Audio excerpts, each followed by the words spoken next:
What would you do if your parents looked you in the eye and told you you weren't worth the investment? My name is Emma Wilson. I was 24 years old when my college graduation turned into something far bigger than a ceremony. It became the sweetest, most public revenge I never planned. It happened right there in our matching black caps and gowns. My sister Lily smiling like she always did, basking in the attention. And me, I was smiling too, but for a very different reason. Let me take you back to the moment it all broke.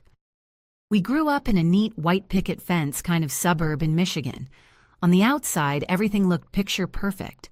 Birthday parties, Christmas cards, those awkward family photos with identical sweaters. But inside that house, the truth was different. My parents, Robert and Diana Wilson, were classic middle-class achievers. Dad worked as an accountant, methodical and reserved. Mom was a high school English teacher who quoted Shakespeare when she was frustrated and prided herself on raising strong women. Irony right now. Lily, 2 years younger than me, was their golden girl. Blonde curls, dimples, straight A's with half the effort, and somehow always center stage. Me, I was the mature one, the quiet one, the backup daughter. Christmas mornings told the story best. Lily would unwrap tech gadgets, designer clothes, expensive jewelry. I'd get socks, art supplies from the dollar bin. Once I got a half-used sketch pad, Mom said she found it in the closet and thought of me. It stung, but I learned early to hide it, to not rock the boat. Your sister just needs more encouragement, Mom would say. She has promise. And for years I swallowed it, the favoritism, the casual dismissal of everything I did. Like the time I got second place in the regional business fair as a sophomore, Mom barely looked up from her laptop. But when Lily won a local debate match, full-page Facebook post, dinner celebration, homemade cupcakes with her name and icing. Even then, I knew. I was the supporting character in a story where Lily always played the lead. But I didn't quit. I couldn't. Deep down, I believed I could work harder, be undeniable, outperform the expectations they refused to set for me. Then came the day we both got into Westfield University. That moment should have changed everything. I remember the dinner like it was yesterday. I was first to open the letter, full acceptance to Westfield's competitive business program. My hands shook. I was speechless, overwhelmed. I got in, I whispered. Dad nodded from behind his phone. That's nice, Emma. Nice. Then Lily burst through the door, screaming with joy. I'm going to Westfield. She'd gotten in, too, for political science. The celebration was instant. Mom popped sparkling cider. Dad hugged her so hard he lifted her off the floor. They danced around the kitchen while I sat there with my untouched acceptance letter. But the real blow came 2 weeks later, a rare family dinner. All 4 of us at the table, no phones. I thought finally maybe they'd talk about plans, help me figure out housing tuition. Instead, Dad cleared his throat and said, We've been saving for college since Lily was born. The tuition's steep, but we'll cover it entirely so she can focus on her studies. Lily lit up. Mom beamed. And me, I waited. Waited for them to mention me. My tuition. My future. Nothing came. What about me? I asked, voice barely above a whisper. They didn't even flinch. Emma, Dad said, shifting uncomfortably. We only had enough for one of you, and Lily's always shown more academic promise. She's a safer bet. A safer bet.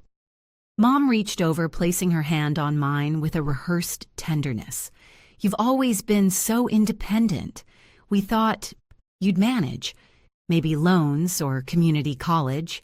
That was the moment something inside me shattered. All those years, the silence, the subtle rejections. I could excuse it all until they looked me in the face and told me I wasn't worth the price tag. She deserved it. But you didn't. Those words carved a scar I still carry. That night, I locked myself in my room and cried until my body hurt. All the nights I stayed late studying, the hours spent working after school, the straight A's I fought for, none of it mattered. To them, I was always the understudy, and yet I didn't break, not fully, because somewhere in the wreckage of that night, a different voice whispered back, "They don't see you, but you will make them." What I did next, it changed everything. But the real story was only just beginning. I woke up the next morning with swollen eyes and a decision that tasted like steel in my mouth. They weren't going to help me, not 1 cent, so I was going to help myself. The next day, I packed a small bag and drove 2 hours to the one person who had never made me feel like second best, my grandmother Eleanor. Her lake house had always been the only place I could breathe. Even as a child, she'd sit beside me on the porch while I sketched the trees and water. "You see the world differently, Emma," she used to say. "Don't let anyone dim that light." That day, I spilled everything: the tuition betrayal, the years of quiet favoritism, the humiliation. She didn't interrupt. She just held my hand, her weathered fingers gripping mine tightly. "My darling girl," she said when I finally stopped, "sometimes life's worst betrayals are just fuel for your biggest rise. Promise me something. Go anyway. Show them what they missed." That was all the permission I needed. I returned home and began working, like my life depended on it, because in a way it did. I applied for every scholarship grant and work-study program I could find. I met with my high school counselor, Mrs. Chen, who offered her evenings to help me navigate financial aid. "You're the most determined student I've ever met," she said. By the time we submitted my 25th scholarship application, I had a spreadsheet color-coded like military strategy. Most grants were small, $500 here, $1,000 there. Not nearly enough to cover Westfield's steep tuition. But with federal loans, private loans co-signed by Grandma Eleanor, and a patchwork of aid, I scraped together enough for my first year. While Lily picked out dorm themes and planned her goodbye party, I found a tiny apartment 45 minutes off campus, shared with 3 strangers I met through a university housing forum. It had peeling paint, a single working heater, and a bathroom door that didn't close properly. Rent was cheap. That was enough. Then came the job hunt. I landed 2 part-time gigs, a busy coffee shop near campus for weekdays and a small bookstore for weekends. My schedule became a blur of early mornings, caffeine textbooks, and budgeting apps. Meanwhile, my parents were posting photos of Lily's campus move-in like it was the royal wedding. They hired professional movers. They bought her a brand new MacBook designer bedding and threw a going-away brunch for their friends to celebrate their brilliant daughter's journey. And me, I packed my secondhand clothes into battered suitcases and taped cardboard boxes I'd begged from the local grocery store. The night before I left, Mom handed me a bag of her old twin-size sheets. "I figured you might need these," she said. "They're still clean." That was it. No send-off, no ride to campus, not even a second glance. I drove myself in my beat-up Honda, a decade old and prone to overheating. No one offered to check the oil. As I merged onto the highway, I stared ahead through the cracked windshield and whispered to myself, "This is it. This is your chance. You fail and no one's coming to save you." When I arrived, Lily texted me a photo of her dorm setup: white string lights, plush headboard, a mini fridge stocked with sparkling water. Meanwhile, I walked into my new place to find half-unpacked boxes, roommates blasting music, and a single sagging mattress with no frame. That night, as the city noise bled through the thin walls, I lay awake on my mattress and wondered, can I actually do this? I was scared. Terrified, really. But just as panic threatened to consume me, my phone chimed. A message from Grandma Eleanor. "Remember, my brave girl, diamonds are made under pressure. And you're already shining." I read it 3 times. Then I sat up, pulled out my planner, and created a schedule so airtight it could have held a moon launch. Class, coffee shop, study, bookstore, sleep, repeat. There would be no parties. No game days, no lazy brunches. I wasn't here to fit in. I was here to rise. And slowly, something incredible began to happen. In my business classes, I didn't just survive, I thrived. Concepts like budgeting strategy and time management, I was living them. When students asked how to calculate ROI, I explained it with examples from my coffee shop's inventory system. Professor Bennett, my business ethics instructor, stopped me after class one day. "Your analysis of the resource allocation case was outstanding. You think like someone who's already running a business. That's because, in a way, I was. My entire life had become a startup operation. And then, just when I thought I couldn't take another step, someone unexpected walked into my life. Her name was Zoe, one of my roommates, a nursing student with messy buns and a heart that didn't know how to quit. She noticed my crazy schedule before I even mentioned it. One night, she left a Tupperware labeled, "For Emma, eat this or I'll cry in the fridge." Inside, homemade lasagna and a sticky note with a drawing of a smiling potato. "You can't run on caffeine and air," she said when I asked about it. "My parents taught me that family means feeding the people you love." She became my lifeline. She edited my papers when I fell asleep at the keyboard, made flashcards for my exams, forced me to take 10-minute breaks to stretch and breathe. Zoe didn't owe me anything, but she gave me everything. "My family shows love with support," she said one night. And sometimes the family we choose is better than the one we're born into. And just like that, I had a new family. Because while my parents continued pretending I was doing fine, while Lily basked in dinners and phone calls and weekend visits, I was building something else. Resilience. 1 week, $1, one silent triumph at a time. But life wasn't done testing me yet, because the next challenge, it would shake everything. By the time sophomore year rolled around, I had somehow turned chaos into routine. I was waking up at 5 a.m. studying for 2 hours before my coffee shop shift, squeezing in classes during the day, and clocking weekends at the bookstore. Evenings were for laundry essays and staring blankly at bank balances. Exhaustion was constant, but so was momentum. Then one Thursday afternoon, the floor dropped out. "We're cutting hours," my coffee shop manager said, avoiding my eyes. "Corporate's slowing down for the season. I can only give you 8 hours next week." I blinked. Just 8. I'd built my entire fragile budget around those shifts. That night, I opened my spreadsheet and stared at the numbers like they might magically rearrange. Rent was due in 2 weeks. Tuition wasn't far behind. My emergency fund gone 2 textbooks ago. For the first time, I let myself panic. Really panic. But before I spiraled too far, I remembered someone miss. Winters, the assistant director at Financial Aid. She'd once told me, "Come see me before it becomes a crisis." I showed up at her office the next morning, sleep-deprived and barely holding it together.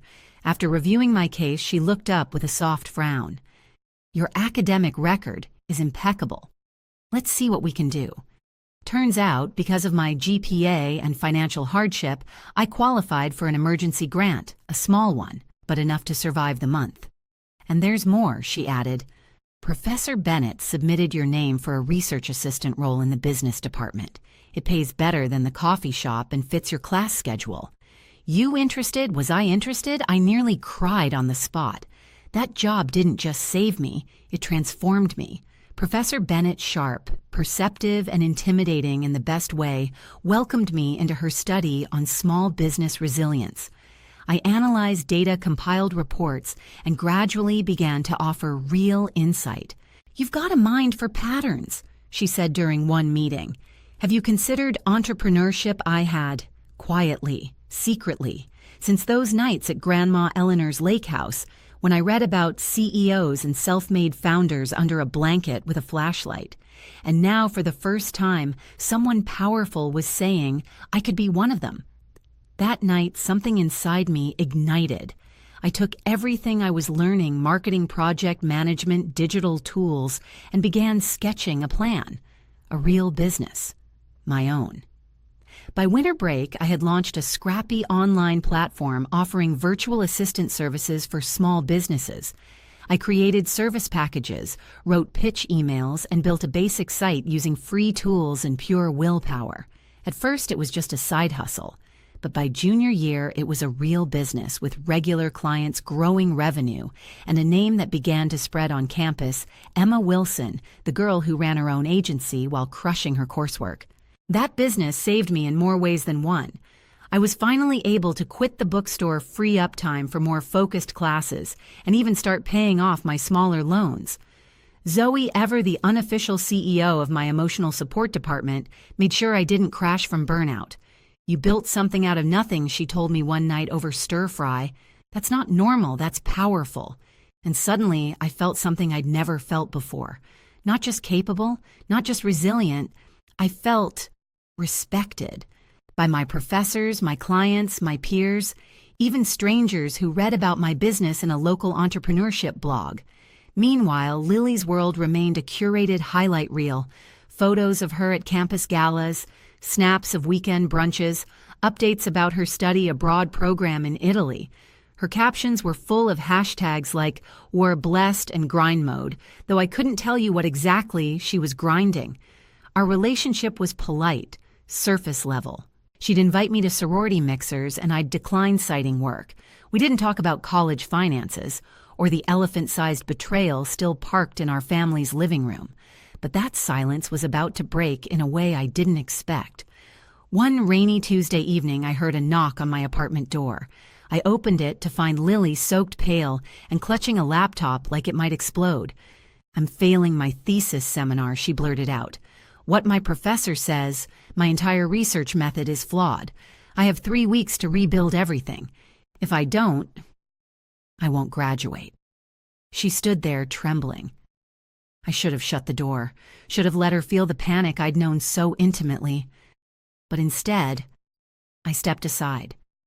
"Come in," I said quietly. "Let's take a look." We spent the next 5 hours rebuilding her framework. By 2 a.m., surrounded by scribbled notes and caffeine, she looked at me and whispered, "How do you do this?" "The jobs, the classes, your business, everything." I shrugged. I had to. No one else was going to do it for me. She stared at me stunned. I had no idea. Mom and Dad always just said you were doing fine. That sentence, that weapon, I looked her in the eye. Fine is what you say when you don't want to look closer. Lily didn't respond, but the silence that followed felt different this time, like understanding had finally cracked the surface. That night marked a turning point, not just for her thesis, but for us. As we rebuilt her project, piece by piece, I saw something new in her eyes, not just desperation, respect, genuine overdue respect. And for the first time, I wondered, maybe the story wasn't about revenge anymore. Maybe it was about becoming impossible to ignore. By the time senior year arrived, I wasn't just surviving anymore, I was thriving. My digital marketing agency had grown from a few odd clients to a legitimate business, serving 15 small companies across the state. I hired 2 part-time students to help manage client work and scaled my operations while keeping a perfect GPA. I was no longer scraping by, I was building something real. My professors started talking about me in meetings. Clients referred me to others. And then came the big one. Professor Bennett pulled me aside after class. "You need to enter the National Collegiate Business Innovation Competition," she said, sliding a brochure across her desk. "You've already done the hard part. You're exactly what this award was designed for. The grand prize, $50,000 in funding and national recognition." We worked on the pitch for weeks. Data analysis, growth metrics, market positioning, everything had to be airtight. I rehearsed in empty classrooms, recorded myself until I stopped cringing. And when I finally walked into that last round of judging, I didn't feel like the girl my parents overlooked. I felt like the woman I had built from scratch. And then I won. The oversized check, the trophy, the photo in the university paper, it all felt surreal. But what struck me most was the phone call I got that night. Not from my parents. Of course not. It was from Grandma Eleanor. Through tears, she said, "I always knew Emma. Now the world knows too, but my parents, they didn't even mention it. No call, no text, not even a passive-aggressive Facebook like. I'd long stopped expecting anything, but the silence still stung. Meanwhile, Lily had changed. After months of late-night thesis sessions, she'd started showing up as someone new, someone aware. She began rejecting our parents' extravagant gifts. "I'd rather handle it myself," she'd say, "like Emma does." She started asking real questions about privilege, about fairness, about what it meant to coast on love while someone else had to earn scraps. By February, she was genuinely different, a little softer, a lot more honest. Then came a knock at my apartment, this time from Dean Rodriguez. She smiled with that twinkle only deans who know something important have, "Emma," she said, "we'd like you to deliver the student address at graduation. Your story, what you've built, it's exactly what Westfield wants to stand for." I nodded, speechless, but she wasn't done. "There'll be some surprises during the ceremony. Just trust me." I did. April rolled in with blooming magnolias and tight-lipped faculty. Meanwhile, my agency had landed a feature in a regional entrepreneurship magazine. My inbox flooded with interest. I even received an offer from Alexander Global Consulting, one of the nation's top firms. 6 figures, full benefits, relocation support. They wanted me, the girl no one invested in. As graduation approached, my parents returned to town for Lily, of course. They rented a house, planned a lavish party, invited everyone. Me, I got a text. "We assumed you'd be too busy to join, but you're welcome if you want to stop by." The phrasing made it clear I was still an afterthought, but this time it didn't cut as deep, because I knew what they didn't. They were about to watch their forgotten daughter take the spotlight. The night before graduation, Grandma Eleanor arrived with a gift, a custom stole embroidered with the words that carried me through everything diamonds are made under pressure. I wore it with pride. The next morning, I dressed slowly, hair curled, new dress beneath my gown, shoes that wouldn't betray me on stage. As I slipped on that stole, something clicked into place. Not arrogance, not revenge, just peace. Lily texted me, "So proud to be walking beside you today." That right there was a different kind of victory. We met at the robbing area, and when the procession began, I scanned the crowd and found them my parents. Sitting in VIP seats dressed like this was their accomplishment. They waved at Lily. They didn't even notice me walk past until the president stepped up to the mic. Before we conclude, he said we'd like to recognize a few extraordinary students. First, Ms. Emma Wilson of the School of Business. A ripple went through the audience. My parents turned, confused, then stunned. I stepped onto the stage, heart thudding, every footstep echoing 4 years of silence, dismissal and defiance. And I spoke. 4 years ago, I arrived at Westfield with nothing but student loans and a refusal to fail. I wasn't given much. No dorm room parties, no family safety net, just grit and a dream. I told them the truth without bitterness, but with clarity. About working 30 hours a week while taking a full course load. About launching a business. About not receiving a cent from the people who were supposed to believe in me first. And the audience listened. Then came the president again. "What many may not know," he said, "is that Emma Wilson not only graduates with the highest honors in the business school, but as this year's valedictorian. She is also the winner of the National Collegiate Business Innovation Competition and has accepted an offer from Alexander Global Consulting." The crowd exploded in applause. And then, Ms. Wilson did all of this while fully self-financing her education, building a business, and supporting herself without family financial support. I glanced at my parents. My father's face had gone pale, my mother frozen. The people around them turned whisper shock admiration, swirling like wildfire. And in that moment, everything shifted. Not because I needed them to be humiliated, but because I finally didn't need their approval at all. I was no longer invisible. I was undeniable. The ceremony continued, but for me, everything had already changed. As I stepped down from the stage, the applause still thundered. Professors, classmates, strangers, people I'd never even met were cheering. I saw Lily rising from her seat, tears streaming down her face, clapping like her life depended on it. Grandma Eleanor sat beside her, unable to stand, but beaming with such fierce pride it could have lit the entire arena. My parents, still frozen. The president had made it crystal clear I'd done everything they thought was impossible, and now everyone knew. But Dean Rodriguez wasn't done. In honor of Ms. Wilson's extraordinary perseverance, she said, stepping to the mic, the university board has established the Emma Wilson Resilience Scholarship to support students who demonstrate exceptional determination in overcoming personal or financial hardship. A murmur swept through the crowd. My name, my journey was now tied to helping students who were walking the same impossible road I had. The symbolic victory. It was complete. As I walked back to my seat, Lily reached out, grabbed my hand, and whispered, "You are amazing, and they were so wrong about you." After the ceremony, the lawn filled with families and cameras and bouquets.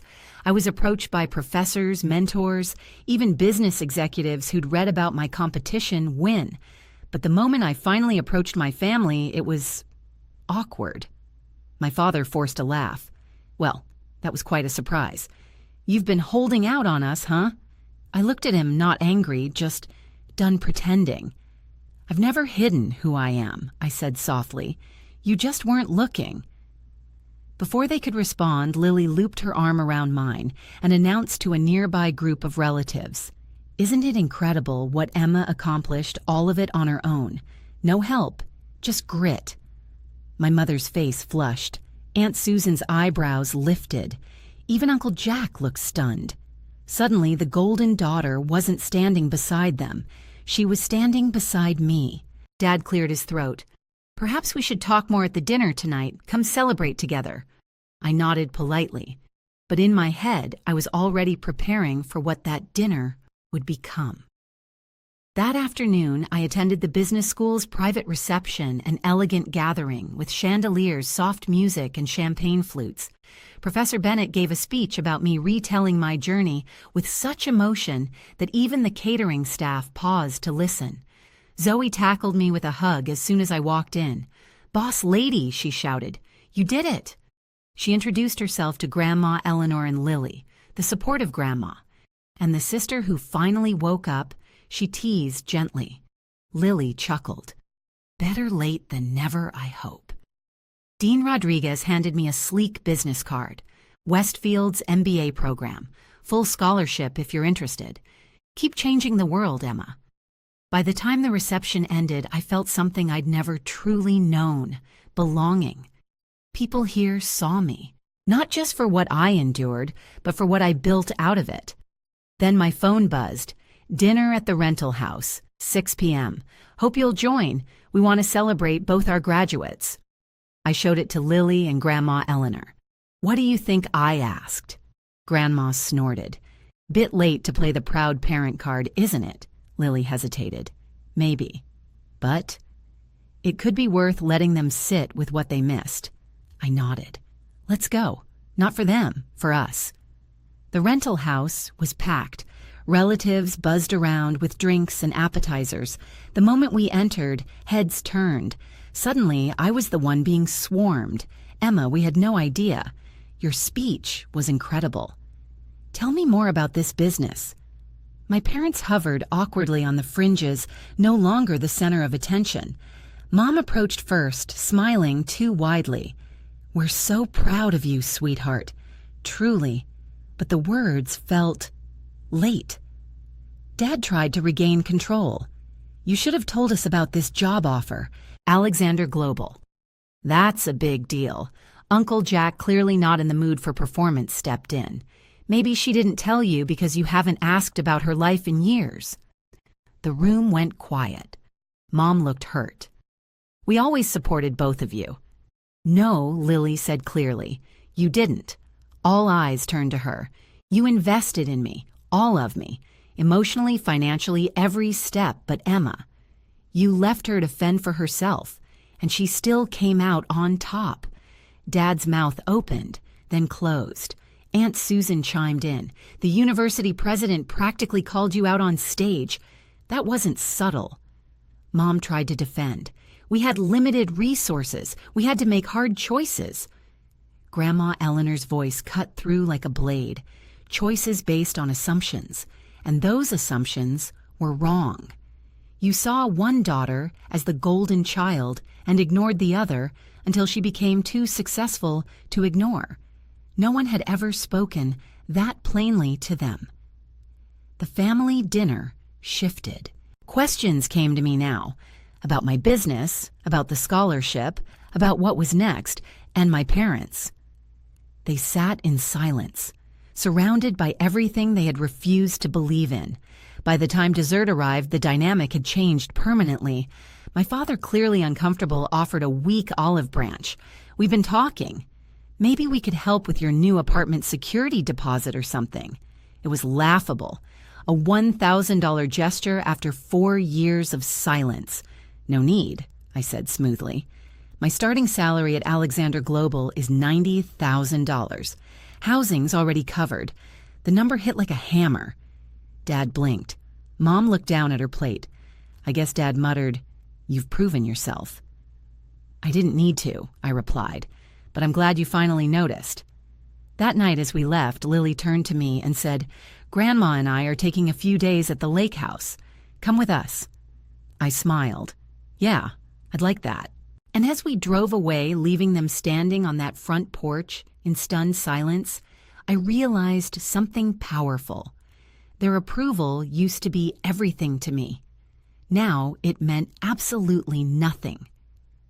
The weeks after graduation passed like a dream, except this dream was real.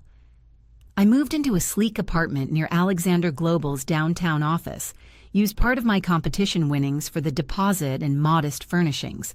The rest went straight into building the future I used to only fantasize about from my shared apartment floor.